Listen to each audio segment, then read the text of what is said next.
मैया हराव 28 नं गयबारि समस्तिनि आन्दाराव गान्धीबारि प्राइमारिनि सिङाव थानाय कुसुकाटा सारियालियाव जोंनि इउपिपिएलनि स्टारिं अफिस बे अफिसखौ 10 बाजि हरनि 10 बाजियाव सोरबा दुष्ट चक्रनि सोरबा दुथां हान्जानि मानसिफ्रा फैनानै सिफायनानै थांदों।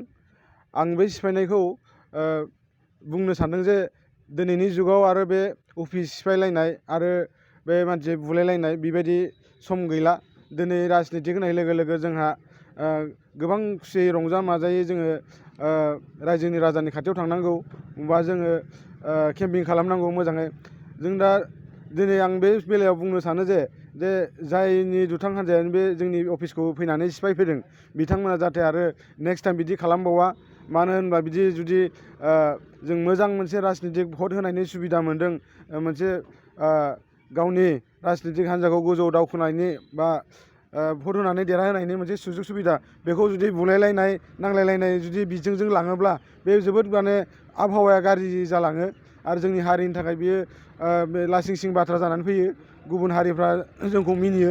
बेनि थाखायनो गुबुन राजनितिक हान्जानि मानसिफोरखौ आं गुरै खावलायनो सानो जे बिदि जाहाथे आरो फिन मावफिना, बिदि अफिस सिफायलायनाय बा मानसिजों बुलायलायनाय गावजों गाव बुलायलायनाय बिदिखौ खालामनाङा होननानै आङो रायजो राजाफोरजों गुरै खावलायहरनाय थाबाय।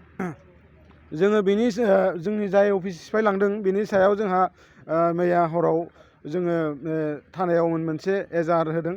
जाय दुष्ट चक्रआनो बे खामानिखौ मावलांदों बेनि सायाव एसे गोग्गोम राहा लामा लाथों होननानै, गोग्गोम साजा होनायनि मोनसे राहा लाथों होननानै जोङो केस होदों।